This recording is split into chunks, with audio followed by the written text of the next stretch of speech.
In one quiet hour, more ministers fell than in 3 decades of promised reform. Aid crates labeled for starving children were rerouted to rebel camps. A pipeline explosion that burned an entire village wasn't caused by war. It was caused by greed. No courtroom, no debate. Just a man standing at the center of a government he no longer recognized, naming names with documents too damning to ignore. He didn't whisper, he didn't warn, he just spoke, and the room fell silent. When one man, Ibrahim Traore, dares to tear corruption out at the root, does the country shatter or does it finally awaken? Stay with us. This is more than a headline. It's the reckoning our elders prayed for. Subscribe and stand with Africa Rising Voice, because the story of Burkina Faso isn't over. It's only just begun. The cabinet room was meant to be routine. A standard briefing on economic policy, the usual water glasses, the obligatory smiles, the quiet clicks of laptops opening. But something had shifted. The national flag stood unusually high behind the central seat. 2 guards flanked the doors, both armed, one masked, the other still as stone. But President Ibrahim Traore didn't sit.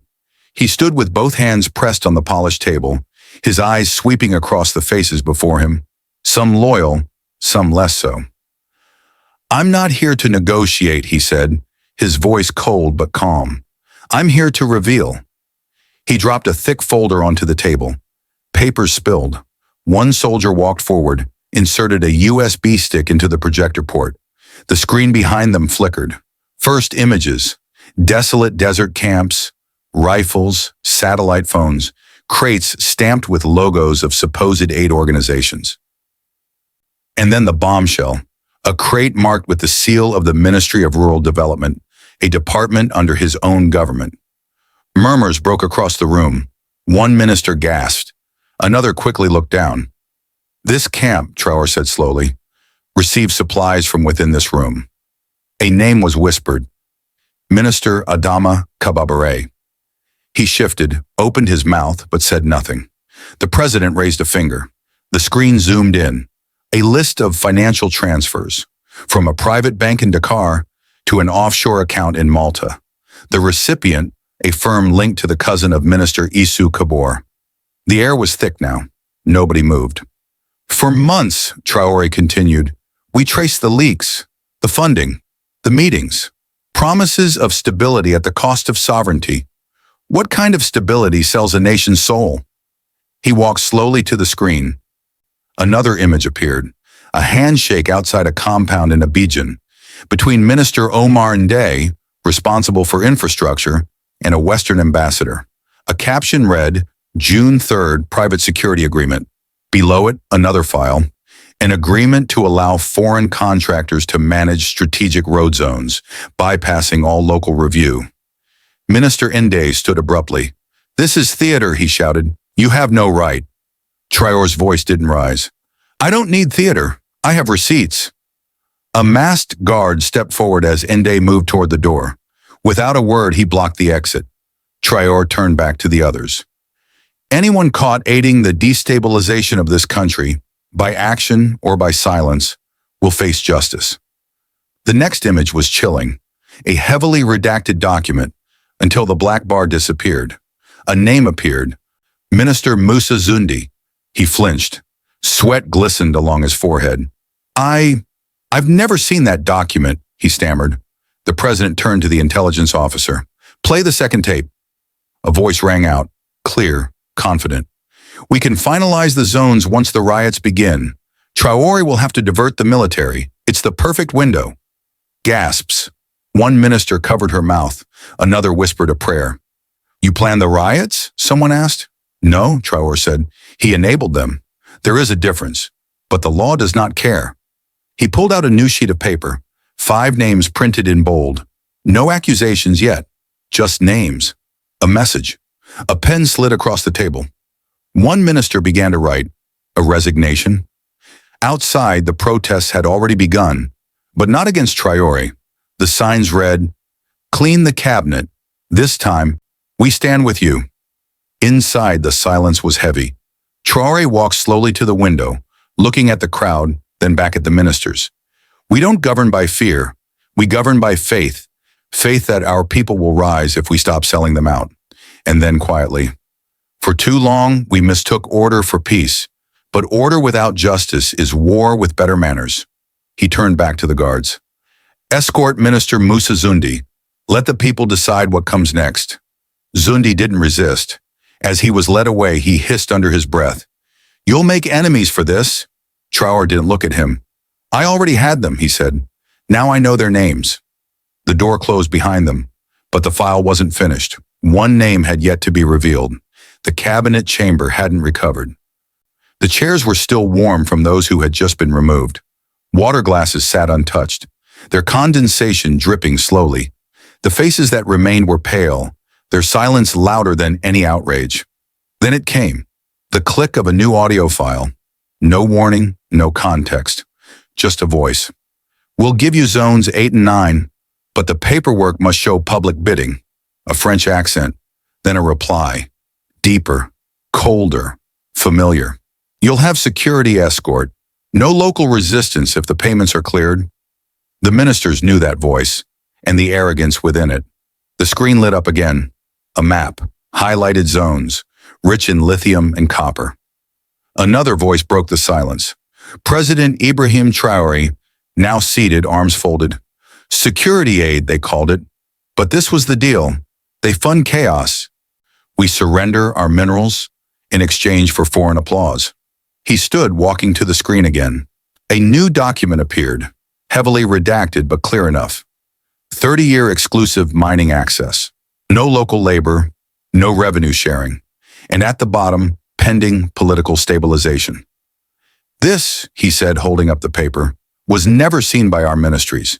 It was found in the private email inbox of a man in this room, BCC'd to 4 foreign agencies. He turned to Minister Patrice Ouattara. I've never seen this document, Ouattara snapped, adjusting his collar. Traore didn't argue. He gestured to the projector. A photo appeared, a drone shot, Ouattara standing with a European estate agent in front of a white villa in the Canary Islands. Next, invoices, imported marble, furniture from Dubai, and finally the signature, his. We traced development funds intended for 3 provinces, the president said quietly. They went here. The guard stepped forward again. Ouattara raised his voice. This is political theater. No, Traore replied. This is justice, without the costume. The masked guard moved, calm and certain. Ouattara backed away. You have no right. Traore's voice was low and final. This is not your courtroom. This is the people's house, and the people have waited too long. Ouattara's wrists were secured in cuffs. No shouting, just quiet finality. Watch him leave, Traore said to the others. Watch the excuse leave with him. One by one, the remaining ministers shifted in their chairs. Eyes dropped to the table. The screen powered down, but the weight of its images remained. 3 ministries were placed under audit, 2 under surveillance. Then Traore spoke again. If your conscience is clear, your seat is safe. If not, he didn't finish. He didn't need to. Some ministers reached into their folders, pulled out resignation sheets. Others wiped their brows. The president sat again. He didn't speak for 10 minutes. He let the silence deepen, a silence that punished more than shouting ever could. But there was one more left. Minister Simon Dio, head of public works. He sat stiffly, unmoving. The projector came alive again. First, wire transfers from national reconstruction funds to a private account in the British Virgin Islands. Then, satellite images, trucks of unused construction material in a private yard. Then, a recorded phone call. I told Mamadou to hide the equipment until we get the next budget round. The World Bank will cover the rest. The voice was clear. Dio's. He stood slowly. I resign, effective immediately. I made mistakes, but you don't get to resign after betrayal, Traore said.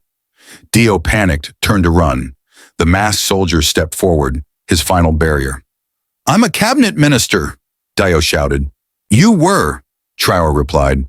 Dio was led away, wrist bound. No chaos, just accountability. A remaining minister whispered under his breath, What happens now? Traore didn't hesitate. Now, he said, We returned to what this house was meant to be, a place of service, not survival. Then he held up a new folder, a thicker one, and the name inside it had been untouchable until now. The next day, the Capitol awoke not to headlines, but to hushed disbelief. 4 senior ministers had been removed, 3 arrested. A dozen resignations already accepted. But that was just the surface. The real storm was only beginning. At Karuma, in the eastern plains, smoke still rose from the earth. The rice fields had burned weeks earlier, an entire harvest gone in a night. The government had blamed it on rebel sabotage.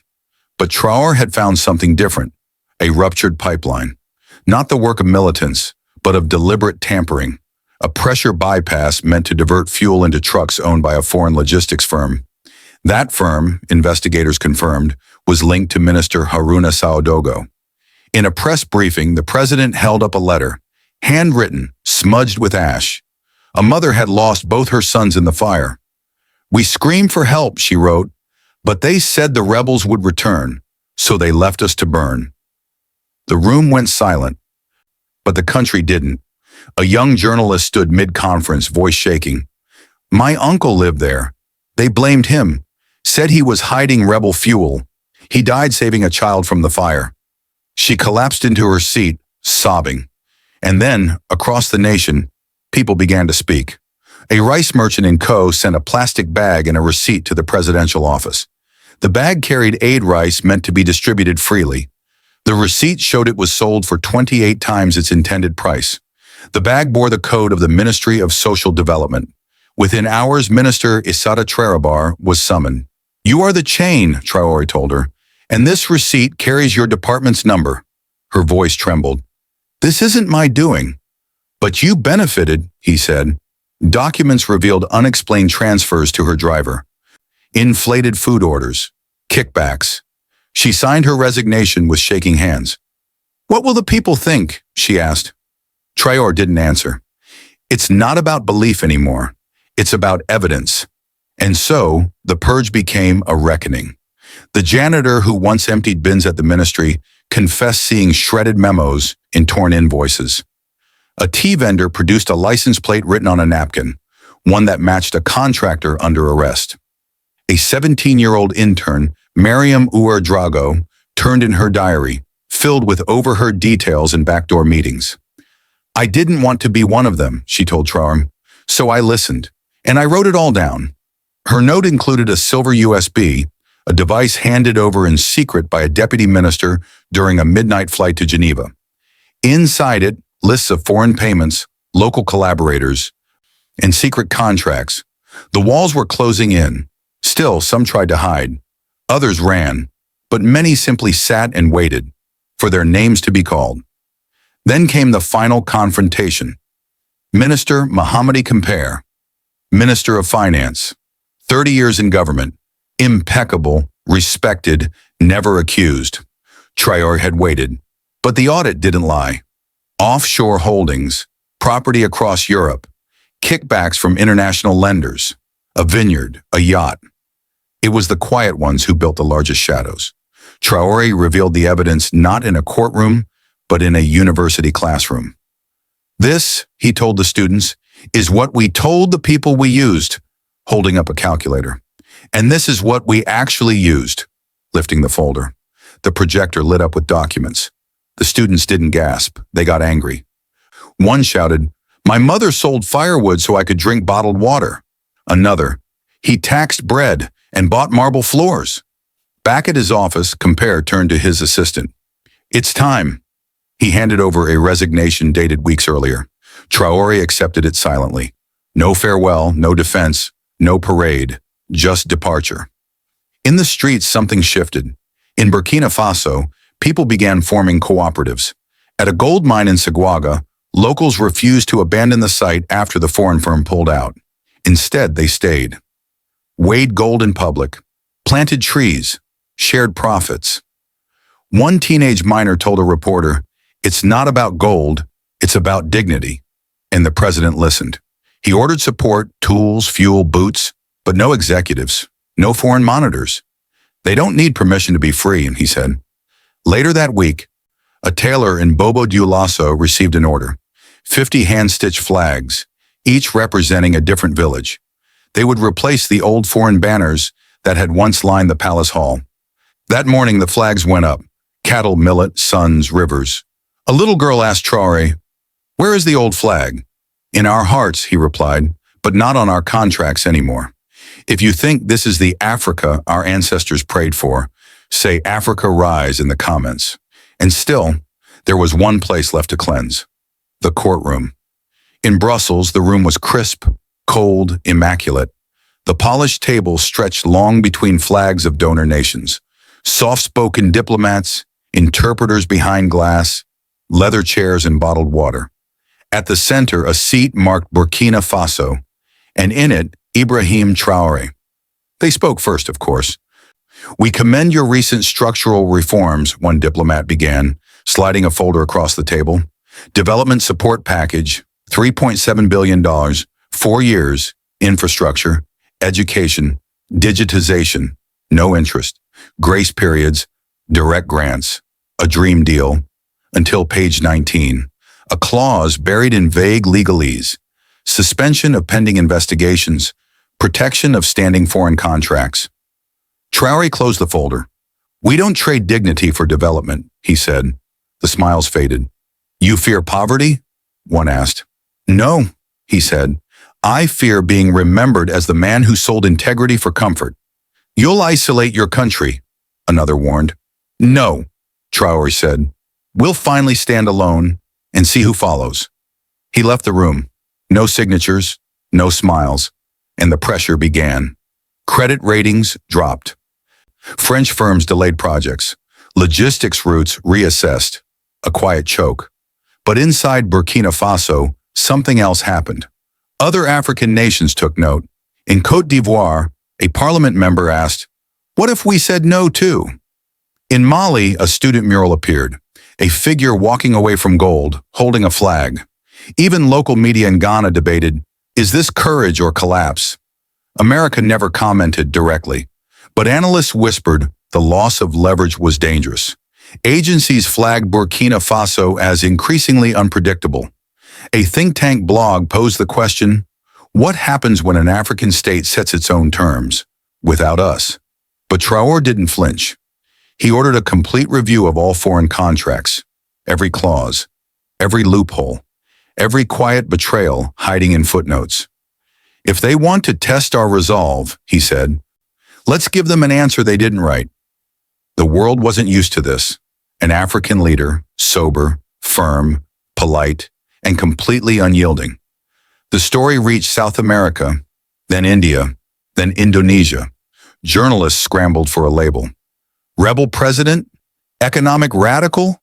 The anti-aid nationalist? But back in Ouagadougou, people just called him ours. And then came the image. From the regional summit, a chair marked Burkina Faso. Empty, unclaimed, unbowed. A statement was read. "We will attend when the room speaks truth, not just French." And they didn't clap, because silence too can be applause.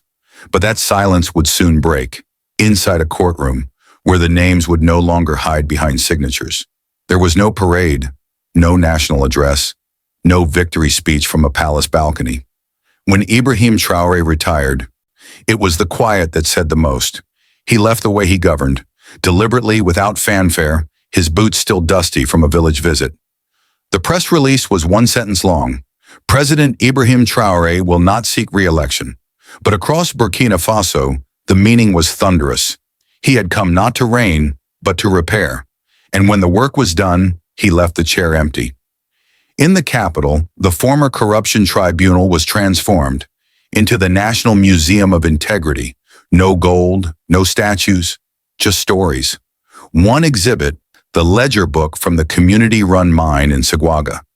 Another, the flag sewn by a grandmother in Dapaga, now hanging where the French emblem once waved. At the center, under glass, a torn piece of paper unsigned. "We never serve powers, we serve people." Written the night he left, found by a cleaner. Now the most photographed object in the country. Children visit every week. Civic teachers ask, "What would you leave behind if no one knew it was yours?" But Burkina Faso didn't stop with him. A new parliament chamber rose, brick by brick, funded not by donors, but by assets recovered from corrupt officials. No marble, no imported chairs, just carved local wood, engraved with the names of every province. The speaker's desk was crafted by a former street vendor, selected by a national design contest judged by students. Its back was open. The leader would face the chamber, not hide behind it. When asked why he stepped down, Traoré answered simply, "Because I trust them now." He didn't wait to be begged. He didn't cling. And across Africa, something stirred. From Ethiopia to Senegal, young leaders began quoting him. Community groups began printing their own flags. University debates shifted. "What if we stopped negotiating our dignity?" one student asked. And wasn't that the real revolution? Not the arrests, not the courtrooms, but the inheritance. The idea that justice isn't a spectacle, that leadership ends when the people are ready, not when the ruler is tired, that silence can be broken without shouting, and that Africa, even now, can begin again, not because the world gives it permission, but because it decides to do so. But one thing remained, a final verdict, not in politics, but in memory. The courtroom held no cameras, no reporters, no scripted outrage, only wood benches, worn folders, and the quiet weight of justice. There in silence, the final chapter unfolded, not with punishment, but with truth. Witnesses spoke, a nurse, a janitor, a student, even a son testifying against his own father. No screams, no slogans, just facts, receipts, invoices, memos, and a country listening for the first time, not to politicians, but to proof. Some were jailed, others fined. One was sentenced to rebuild the very schools his fraud had deprived. No applause. Only a sign posted outside the courthouse. You were not buried by history, you were named in it. That night across Burkina Faso, candles were lit, not in anger, but in quiet respect. Not for those punished, but for what had finally been protected. And in homes across the country, children asked questions, not about revenge, but about responsibility. Ibrahim Traoré had stepped away, but his words remained. Don't carve my name into stone, build your own. And they did. In villages once forgotten, classrooms reopened. In towns once looted, markets returned. In one dusty square, a mural appeared, a child holding a broken chain, captioned only, Africa, rise. So now we ask you, do you believe Africa can truly shape its own future without foreign permission? What does real service look like today? Should leaders, like Ibrahim Traoré, step aside even when the people ask them to stay? Was Burkina Faso the beginning of something bigger? Your stories matter. If this story reminds you of the power of truth, don't just scroll, like, share, and speak up. Subscribe to Africa Rising Voice. Because our history was buried too long, it's time to raise our future out loud. And in the comments, write what your heart believes. Africa Rise.